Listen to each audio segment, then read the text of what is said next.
অঙ্কটায় দেওয়া আছে এল দৈর্ঘ্যের একটি চেন টেবিলের উপরে খানিকটা অংশ আছে আর খানিকটা অংশ ঝুলছে। মোট দৈর্ঘ্যটা হচ্ছে এল। তার একের এন অংশ ঝুলছে টেবিলের কিনারা দিয়ে। শিকল টেবিলের মধ্যে ঘর্ষণ গুণাঙ্কের মান কত চাওয়া হয়েছে। তাহলে এই অঙ্কটায় যেটা মিসিং সেটা হলো এই চেনটির ভর কত, সেই সম্বন্ধে কিছু দেওয়া নেই এখানে। তাহলে আমাদের কাজের সুবিধা হবে এই টোটাল চেনের ভর যদি আমরা এম ধরি তাহলে কাজে একটু অসুবিধা হবে, আমাদের গণনায় একটু অসুবিধা হবে।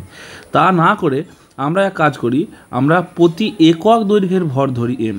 তার ফলে কী হবে, আমি যদি এইটুকুর দৈর্ঘ্য বার করতে পারি আলাদা করে, তার সঙ্গে যদি এম গুণ করে দিই তাহলে এইটুকুর ভর বেড়ে যাবে, শুধু এইটুকুর ভর বেরোবে আলাদা করে।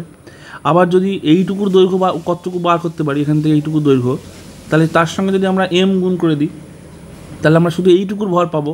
তাহলে প্রত্যেকটা দৈর্ঘ্যের জন্য আলাদা আলাদা ভর পাবো। সেই জন্য আমরা সরাসরি পুরোটার চেনের দৈর্ঘ্য এল দৈর্ঘ্যের ভর আমরা এম না ধরে প্রত্যেক একক দৈর্ঘ্যের ভর আমরা এম ধরে নিচ্ছি। ঠিক আছে, তাহলে প্রতি একক দৈর্ঘ্যের ভর এম ধরে নিলাম।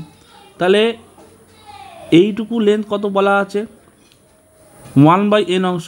তাহলে মোট দৈর্ঘ্য এল, তার 1/n অংশ হচ্ছে l/n অংশ, যেটুকু ঝুলছে এইটুকু। এবার ধরা আছে যেহেতু প্রত্যেক একক দৈর্ঘ্যের ভর এম, তাহলে এই এতখানি দৈর্ঘ্যের ভর কত হবে, এর সঙ্গে এম গুণ।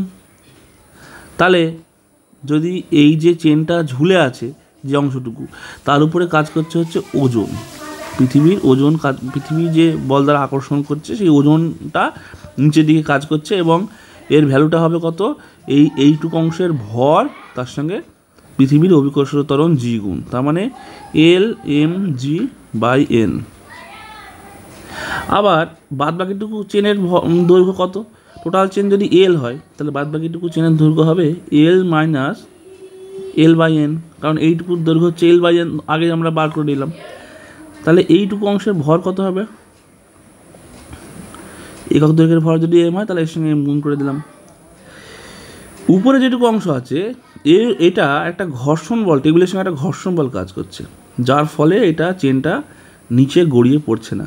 এই উপরের টেবিলে থাকা অংশটুকুর যে ঘর্ষণ বল কাজ করছে তার সঙ্গে যে ঝুলে থাকা অংশটুকুর যে ওজন, এটা সমান হয়ে গেছে বলেই এটা চেনটা গড়িয়ে পড়ছে না, নিচের দিকেও পড়ছে না আবার উপরের দিকে উঠছে না, একটা জায়গায় স্টিল আছে। তাহলে এবার চেনের যেটুকু অংশ টেবিলের উপরে আছে তার জন্য টেবিলের উপর যেটা ওজন কাজ করবে সেটা হচ্ছে এই L - L/n mg, যেটা কিনা আবার লম্ব প্রতিক্রিয়া বলের সঙ্গে সমান, তাই তো। লম্ব প্রতিক্রিয়া বল যদি আমরা অপোজিট দিকে আমরা এন ধরি, বড় হাতের এন ধরি, তার সঙ্গে সমান। তাহলে এখানে যদি ঘর্ষণ বল কত হচ্ছে বার করি, F = μ × n। তাহলে মিউ হচ্ছে এখানে ঘর্ষণ গুণাঙ্ক, আর এন এর ভ্যালুটা তো বললাম, এন এর মান হচ্ছে এই এন আর এটা পরস্পরকে ব্যালেন্স করছে বলে টেবিলের উপরে টিকে আছে চেনটা।